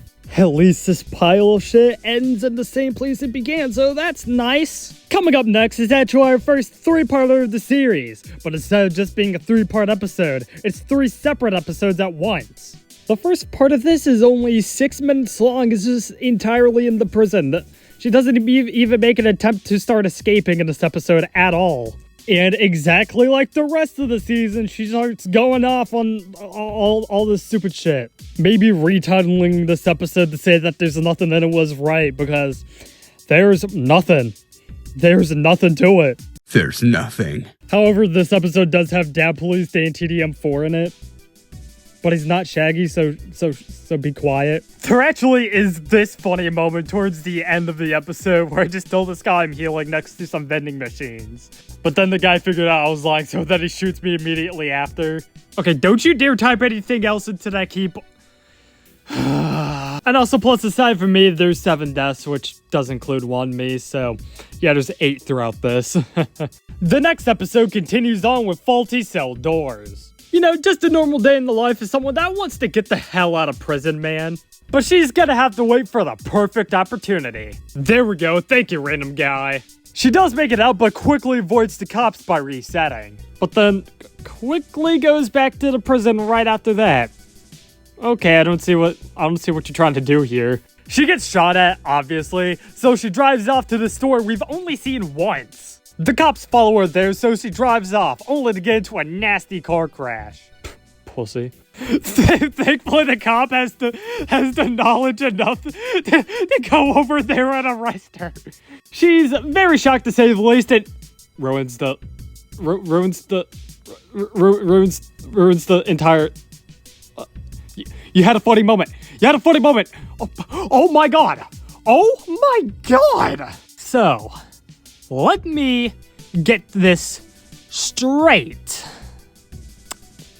You're saying that guy came in over to the criminals area, the people that escaped prison, which is very obviously a goddamn crime, And you're saying he's trying to arrest you in a legal zone. What are you even talking about? How does that even fit the definition of a legal area? Explain to me, how? Just how? This season is so goddamn ass. I actually can't believe it. I went to this thinking this was a perfectly okay season. I'm making all the graphics, but no, this is by far the worst goddamn season of the entire series. It's like if you extended all the horrendous dialogue in the pilot episode over the course of an entire season. Sorry if I'm going off on a way too long tangent about all of this, but like, come on, it gets to a point where it's 4 episodes in a row with this shit happening. Oh my god, the bitch stole my money! And it's certainly not going to end anytime soon. In fact, I'll just say it right now, I die like 5 times in this episode, and only like 1 of those isn't followed up with some smarmy comment. Okay, eventually she does get up onto the top of the roof, so she can't like get killed or say some stupid shit. At least we have a good hook for the final part, I guess. A final part that starts with me dying immediately. No way, they just told me to shut the hell up like that. I'll say that out of all the parts of this episode, this is the least bad of them. Kinda makes you think about if season 4 was just mid instead of flat out bad. There's actually lots of action in here, and it's by far the deadliest of the trilogy. Like, okay, you still got your stupid shit here and there, but it's less frequent. Well, except for the part where Chelsea's already out but turns into a prisoner. What the hell is that about?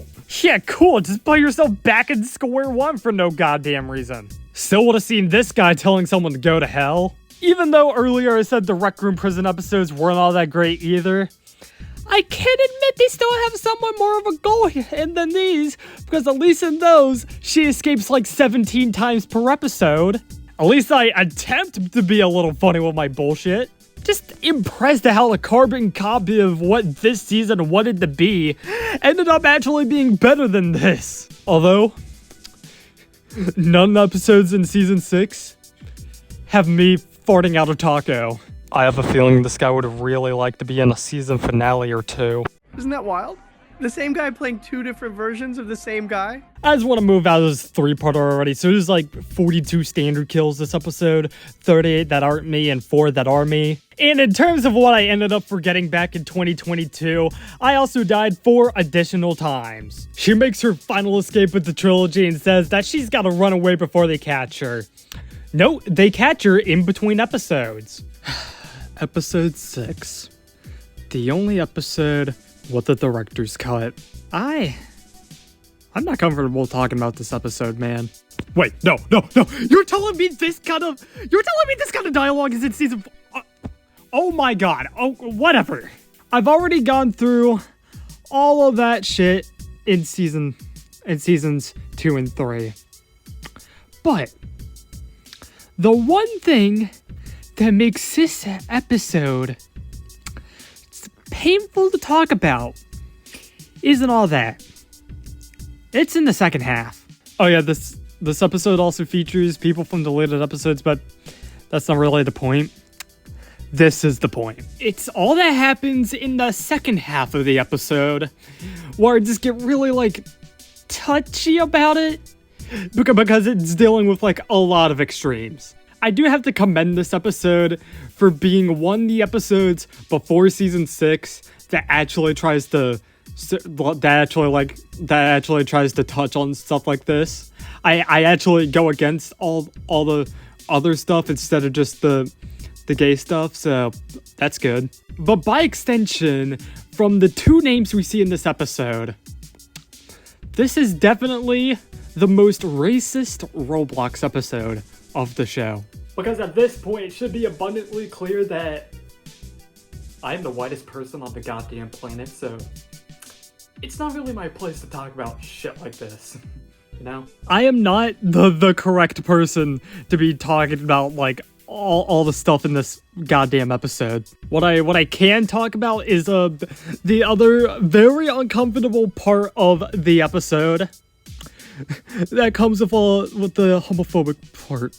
I can talk about this part of the episode because, like, I am actually, like, gay and shit. It is definitely... It's not the worst part of the season, but it might as well be the most painful part of the season. Just because the back and forth goes on for the entire second half of the episode, which is 48 minutes long. So, we're spending an entire 25 minutes on all of this. It's so goddamn hard. And yet, I could have just left. I actually could have just left. But you see, the only reason this episode is still available is because, well, I was just determined to get it out at any cost because I needed this guy gone from the game. That's why the beginning of the episode says that this is the Roblox only version, because I actually wanted to just, like, get them to know somehow. Even though that's not really how it works, and plus the game's moderation is absolute shit, so I don't even think anything would have happened in the first place. I do know that this was the guy's actual unfiltered name, because display names weren't added until June 2021, just a bit after this episode's release. It baffles me this guy probably isn't even in the top 10 worst people in the show, because he has to compete with even more racist people in Season 6, and I feel like sexual assaulters throughout. This is just a really depressing episode to talk about. I wouldn't really rank it all that highly because I'm still being annoying, but, like, it has its place in the show. That's more than I can say about almost every other episode in this season. Making the graphics, I didn't even want to touch this episode for any me deaths that I could have potentially missed because, honestly, it's just really, really uncomfortable to touch, you know?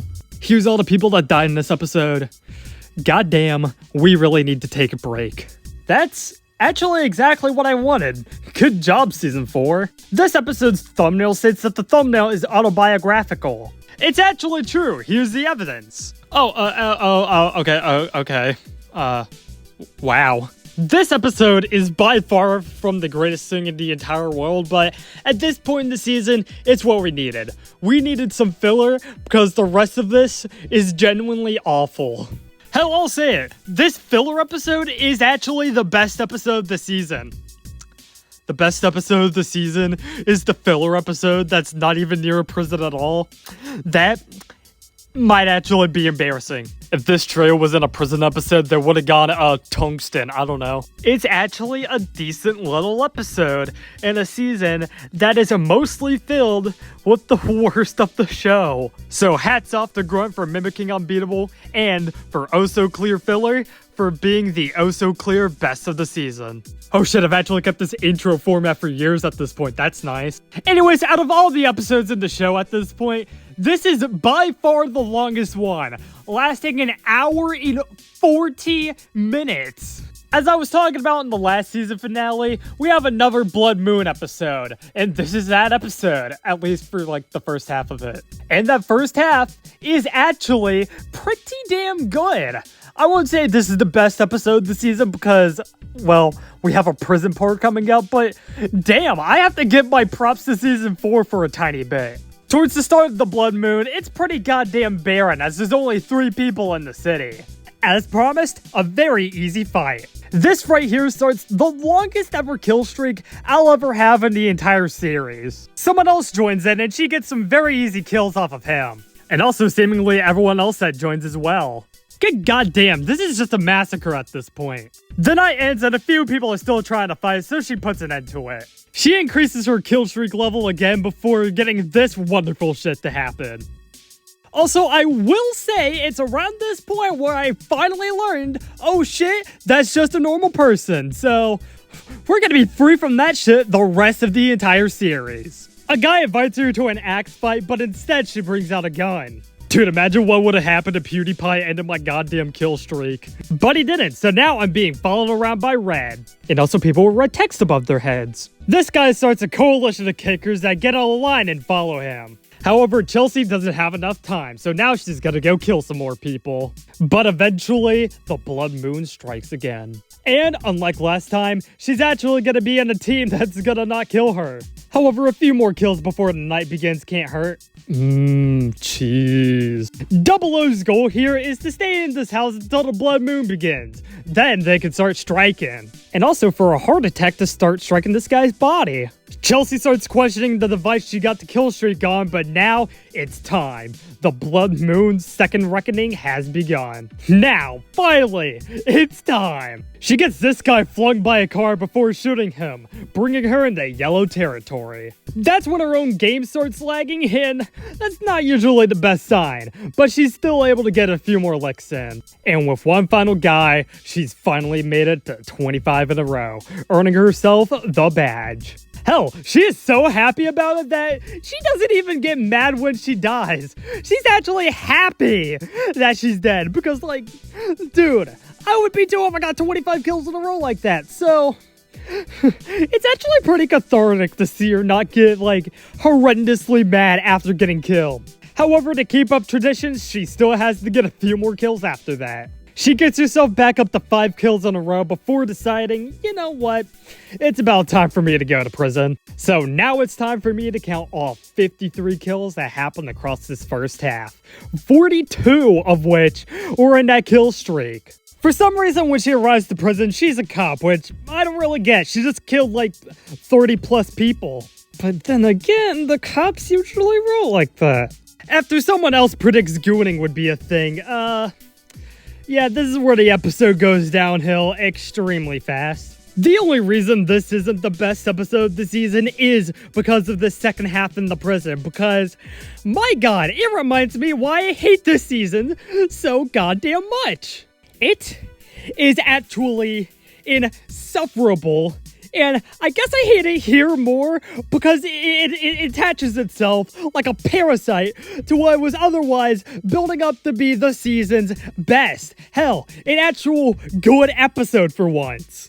But no, we can't have nice things because it's season goddamn 4. And that's why episode 7 is the best of the season, because at least it has the decency to be decent throughout its entire runtime, rather than spending one half actually being good and the other one abysmal. I guess it would be kind of cathartic to see her die over and over again in this one part, because I'm pretty sure that would be, like, at least something for her being annoying the entire run. Hey, buddy, I want the lesbian SWAT rifle. That seems cool. 2 minutes surrounded by absolute shit dialogue like this? Oh my god. That has little to do with what you're talking about. Yo, why are you just trying to reheat the nachos of that one episode?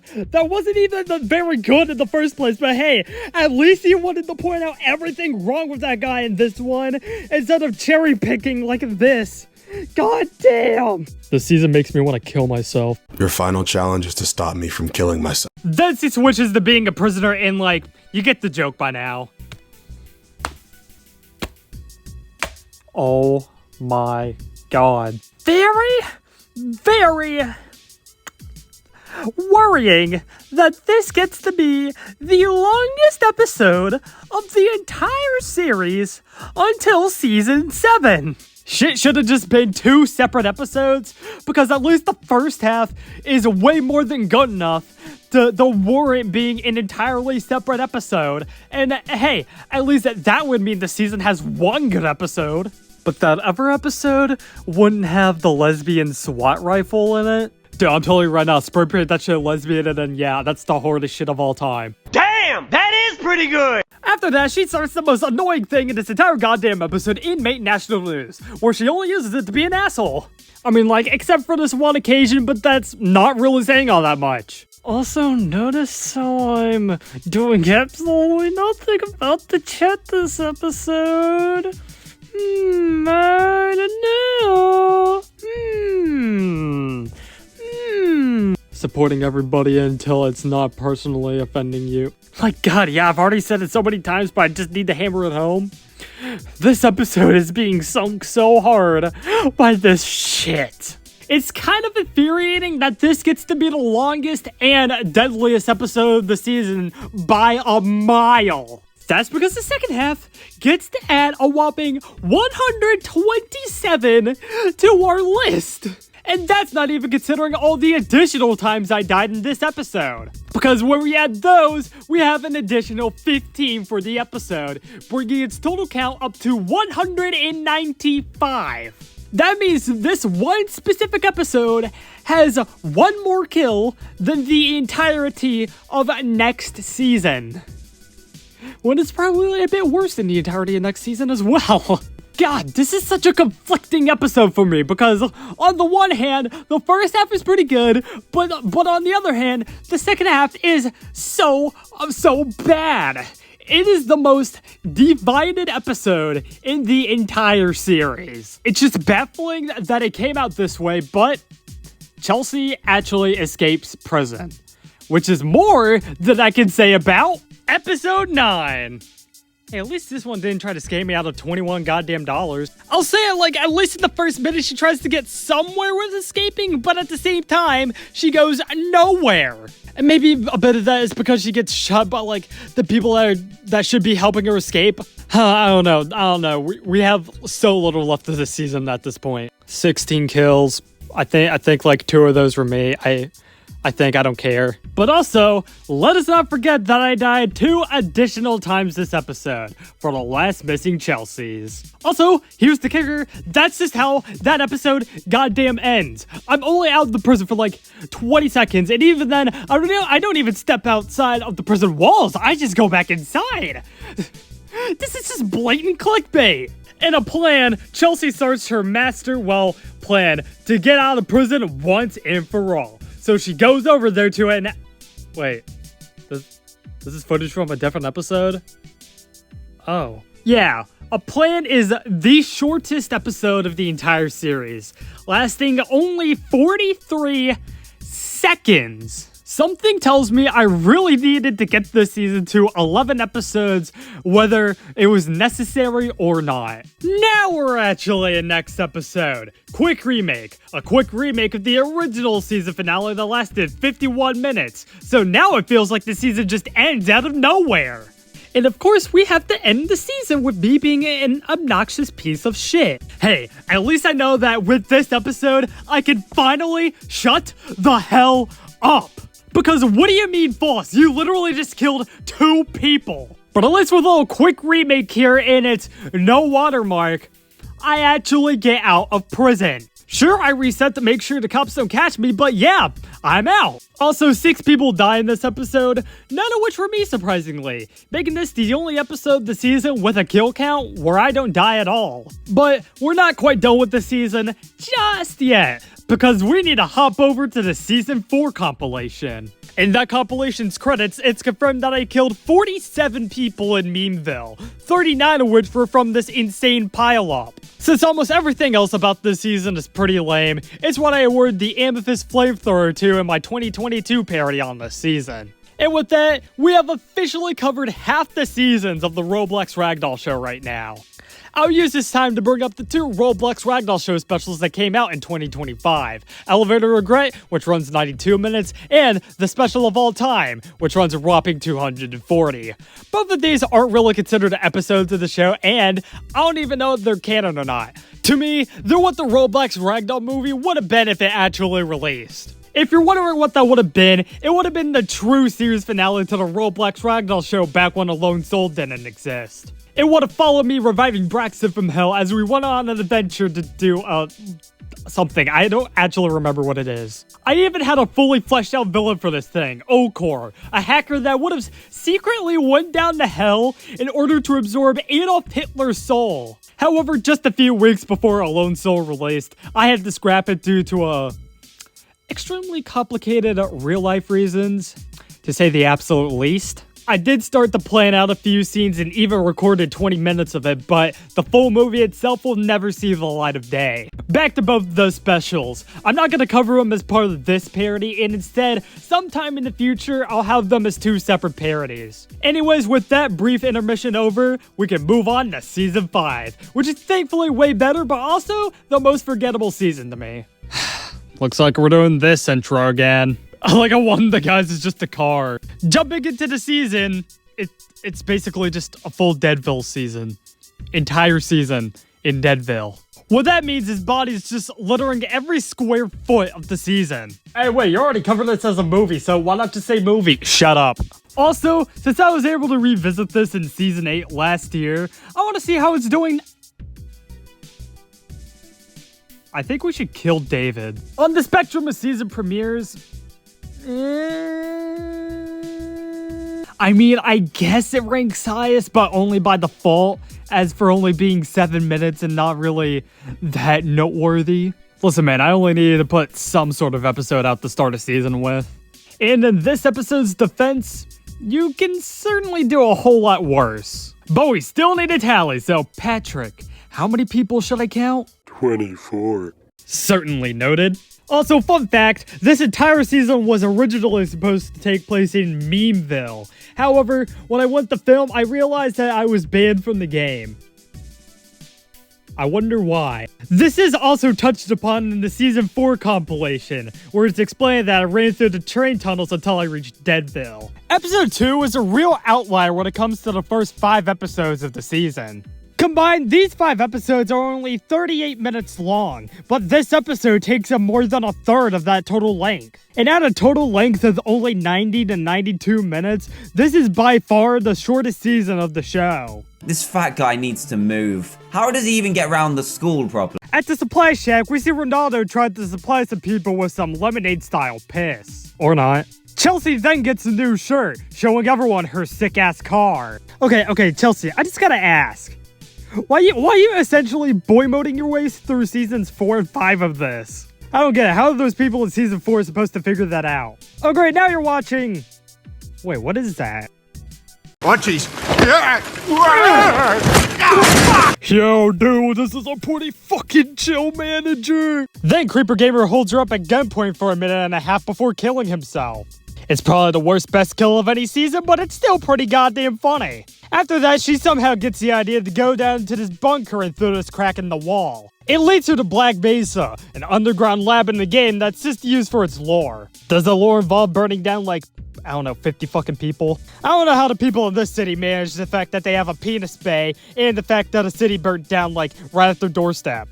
But hey, at least they're able to get the lab back and the giant. This lab segment is probably the only reason this is the longest episode we're gonna have until episode 7. That's probably why this season is the least bad of the middle portion of the series. It's just a short, simple season. Just kinda can't go wrong with that, but it's also the most forgettable, so it has to be lumped in somewhere. While at the lab, Chelsea notices that this episode has 26 kills already, so why not make the number 27? Woof, episode 3 is fucking short. It's just a skim under 5.5 minutes. So to compensate for that, it probably has the longest title of any episode. Basically, the entire thing is that Chelsea just goes around brooming up people's remains. In my original parody on this season, I interrupted part of this episode with a song called Reach for the Sigma by a fictional Bizarre Freddy's. This is foreshadowing for half the show from now. Little Timmy got an abuser in his Happy Meal. Maybe you didn't watch cartoons. That tidbit is probably more interesting than the episode itself. It is also not the 14th worst episode of the series. I don't know what I was thinking a few months ago. I just went through the entirety of season 4. I don't know if this is worse than that. Somebody's dancing makes somebody kill themselves. You'll probably also notice that this episode doesn't have a watermark. That actually stayed for a few episodes more, as I just decided, probably even back here, that I wanted to make this into Deadville 3. Hey, at least it probably saved me from making another dog shit season. I'm telling you, bro, do something up with Sir Slimy. In the end, episode 3 actually has the same exact kill count as episode 2. Both episodes have 27 kills in them. Bad news for anyone that likes the number 27, but that streak ends in episode 4. But don't worry, there's still plenty of people to count. It's really just more of the same, but seeing as how it goes into like an entire movie, yeah, sure, whatever. There's an entire squad of TF2 LARPers in this episode. Not in the modern definition, but like in the live-action role-playing definition. However, LARPing is too much for some. Johnny and Joseph decide to go to war, but only one of them makes it back alive. If you really can't tell, I'm really trying to make all these episode segments like at least a minute long. Oh yeah, I'm pretty sure there are also 2 soldiers running around at some point. Someone should have LARPed as a sniper so they could make use of that Gerardi! And then like halfway through this thing, like Hulk Hogan interrupts the movie halfway through. It's insane shit, dude. Alright, now enough time has passed, so I'll say that 12 people die in the full episode, and at the very end, I die as well. When I'm in the shortest episode, the season competition, my opponent is clickbait. And no, it's not clickbait because it's the least deadliest episode this season. No, I only call it clickbait because when I released the episode, someone just commented about it being clickbait because the original title was Deadville Fun. Hey, Seth MacFarlane, this episode isn't about Breaking Bad. Why not change the title to Chicken Strips? This episode could probably just be called Chill Time 2 or something, I don't know. To me, episodes 3, 4, and 5 of this season are really just blending together a whole lot. All these episodes really just need one thing to like hook themselves to. Trust me, this problem's been going on since the first season, and it's not gonna go away anytime soon. But we also learn about the sad, tragic death of Papyrus, so it really goes both ways. I'm sorry, what did she see? Oh, that number cannot be right, dude. Stop trying to get points off of things they counted correctly, man. Also about things we counted correctly, this episode's 4 kills and the me at the very end.